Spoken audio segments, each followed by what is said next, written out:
What if I told you that everything you've ever prayed for, begged for, or chased is already inside you? Yeah, I know. Sounds wild. But the biggest spiritual lie we've been sold is that God is somewhere far away, watching us like a distant landlord. The truth? You are one with God. Not later, not after years of meditation. Right now. The problem isn't that you're disconnected. It's that you've been convinced you are. And that lie has kept you small, doubtful, and stuck. It's why men wake up feeling empty, chasing money, success, or even approval, all while carrying divine power inside them without even realizing it. Imagine going your whole life searching for the light, only to find out you are the light. In this video, I'll show you how the illusion of separation was planted in your mind and how to break it. You'll learn how to access your inner power, reconnect with the source, and finally stop searching for what's already yours. This isn't just theory, it's a wake-up call, one that could change how you see everything. Ready to remember who you really are? Let's go. 1. The illusion of separation from God. Most people walk through life feeling disconnected, like something's missing, but they can't quite explain what. They think they're separate from the divine, from God, from whatever name you want to give that infinite intelligence. But the truth is, that separation never actually existed. It was taught, programmed, and repeated until it felt real. This illusion of separation is the biggest lie we've all swallowed, and it creates the false belief that we're small, limited, and powerless. This illusion isn't just spiritual, it shows up in daily life. A man wakes up stressed about bills, aging, or not being enough, not realizing that he's acting from a belief that he's alone in the universe. That's not just emotional, it's existential.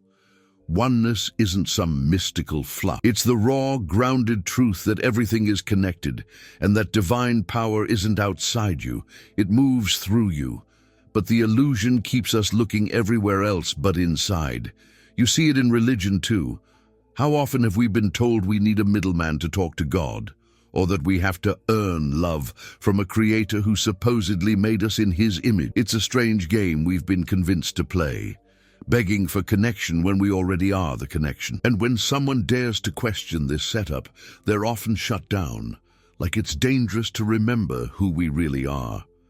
And that's exactly why waking up to this truth feels so disorienting at first. If you've believed your whole life that God is up there, and you're down here realizing the illusion of separation can feel like the ground is crumbling beneath your feet. But here's the thing, when the floor gives out, it's not to make you fall. It's to show you you've had wings this entire time, and that first glimpse of flight starts when you begin rediscovering the divine spark within. 2.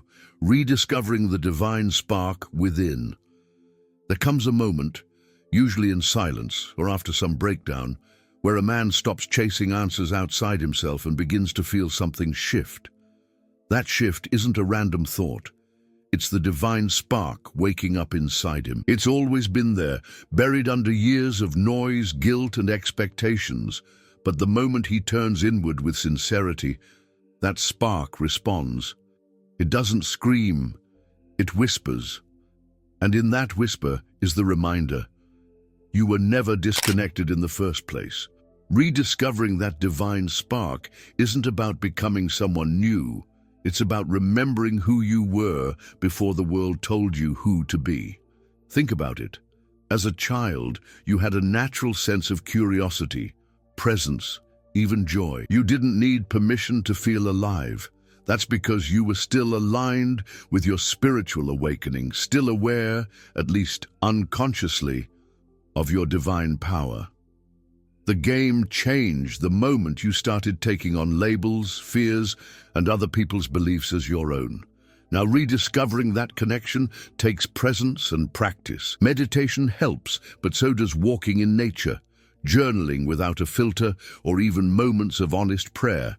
Not the begging kind, but the real conversations where you speak from your soul. Books like The Untethered Soul or The Power of Now can also be great allies on this path. The point is to return to yourself, not the self that's shaped by survival, but the one that existed before fear set in. And once that spark is felt again, even for a second, it changes everything. You stop looking for approval. You stop needing external proof. You just know, and not in your head, but in your being. That's when the real transformation begins. But just because you feel the spark doesn't mean the mind won't try to pull you back into its noise.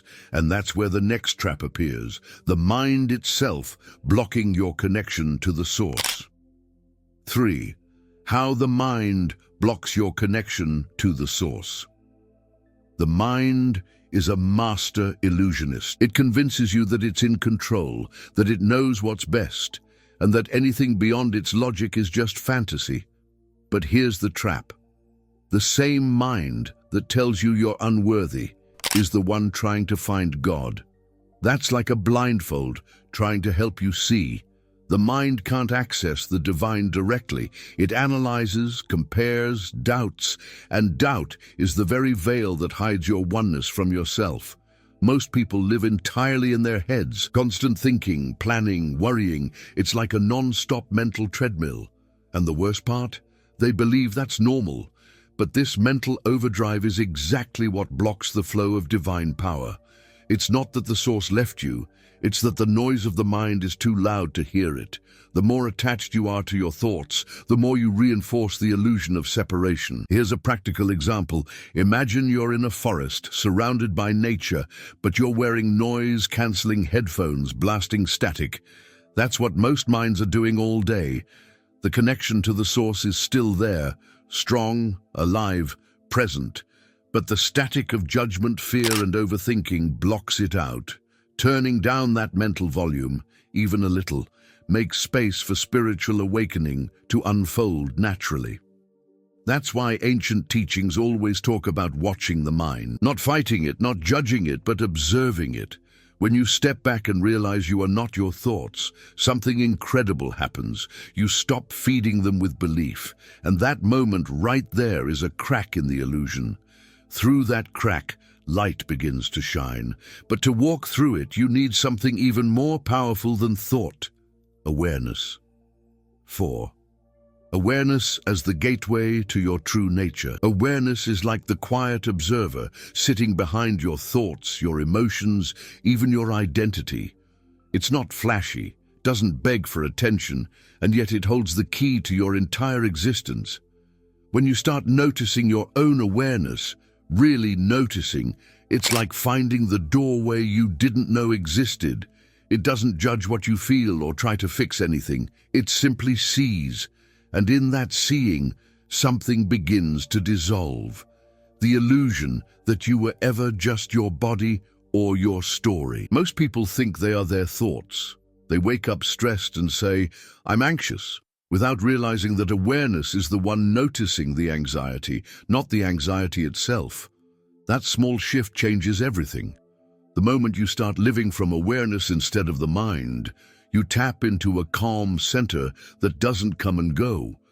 It's the part of you that's always been there, watching, waiting, untouched by the chaos on the surface. Want a practical way to connect with that awareness? Try this. Sit still for 5 minutes and just observe. Not your breath, not your body, just the awareness that's noticing. Don't name it, don't chase it. Let it reveal itself. Sounds simple, right? But that simplicity is where the divine power lives. This isn't a technique, it's a return. And as this awareness grows, the illusion of separation starts to fade like mist in the morning sun. And as you live more from that awareness, something unexpected happens. You begin to act, speak, and move from a place that feels deeply aligned. You stop reacting and start responding. You begin to realize that your presence alone can shift a room, heal a heart, calm a storm.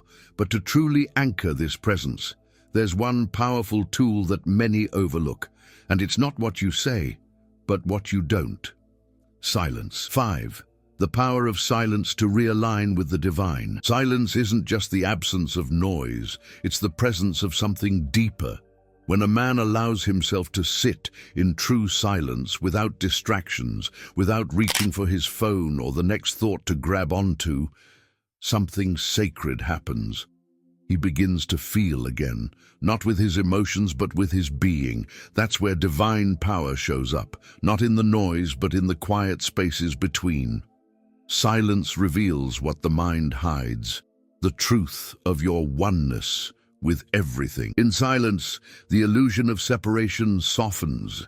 You stop performing, stop proving, stop pretending. There's nothing to chase, just a steady presence that begins to rise from within. And in that stillness, a man meets God, not as a figure in the sky, but as the awareness alive in his own chest. That's where the real spiritual awakening begins. Not through talking, not through striving, but through allowing. And silence is the gateway that opens the door. Think about how rarely we give ourselves that gift.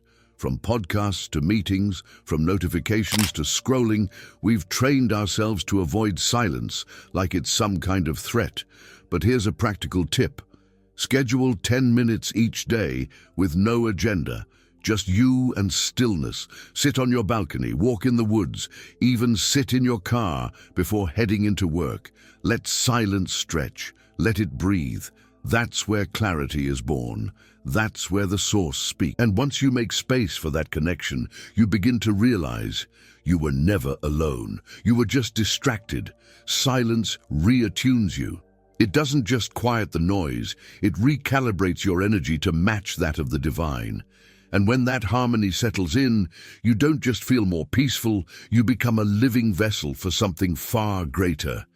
And that's when everything starts to change, not just within you, but through you. 6. Living as a vessel of God's creative power. When a man finally understands that he's not separate from God, something shifts in how he moves through the world. He stops trying to force things and starts allowing life to move through him. He becomes a vessel, not for ego or performance, but for divine power to create, serve, and inspire. This doesn't mean becoming passive. On the contrary, it means acting with purpose, with clarity, and from alignment. Your life becomes less about proving and more about expressing the truth of who you are. Being a vessel means you're no longer driven by fear or survival mode. You're guided by something deeper, something unshakable. You start to notice the small nudges, the subtle guidance, the coincidences that are actually divine winks. You might feel called to start a business that helps others, or finally write that book that's been on your heart. That inner voice grows stronger when the illusion of separation fades. What used to feel impossible now feels like your mission. And let's keep it real. It doesn't mean you walk around levitating.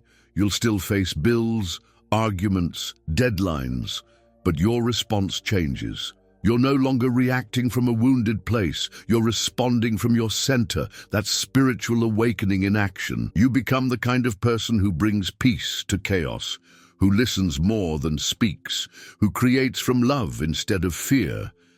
That's what it means to live as the hands and feet of the universe. When you operate like this, life flows. Opportunities show up that match your energy. People start to notice something in you they can't quite name, but they feel it. And you're not chasing fulfillment anymore because you are fulfillment. You realize you were never meant to struggle to find your power. You were meant to channel it. And once you begin to live from this place, you start to recognize something even more profound, that the universe itself is expressing through you. 7. You are the universe, expressing itself through you. There's a moment in every true awakening where a man realizes he's not just part of the universe. He is the universe, experiencing itself in human form. That's not philosophy. That's reality. Your heartbeat, your breath, your thoughts. They're not separate events. They are the universe in motion, in form, in play. This isn't about ego inflation, it's the opposite. It's humility in its highest form, understanding that your existence is divine expression, not random chaos. This changes everything. When you walk into a room, you're not just John from accounting anymore. You're a living expression of the infinite wearing human skin. You hold the same creative force that births galaxies and breaks waves on distant shores. And this is not poetic exaggeration. It's the quiet, profound truth hiding beneath your daily routine. Even the most mundane task can be sacred when done with this awareness. Washing dishes becomes a prayer. Listening becomes a form of love. So how does one live from this knowing? It starts by dropping the act.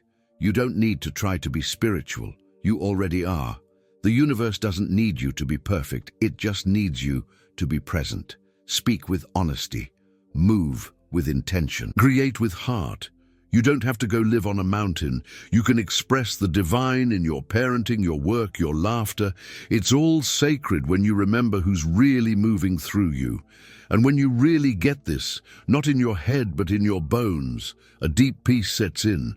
You stop chasing validation. You stop fearing death. You stop resisting life. Because how can the universe fear itself? There's nothing to prove and everything to express. And maybe, just maybe, that's what you were put here to do. To live as a clear channel for divine energy in your own unique way. Because when you do that, life doesn't just change, it expands. If you want to elevate your vibrations and manifest with more ease, I have prepared something special for you. Click the link in the first pinned comment and join us in the journey of awakening your inner mage.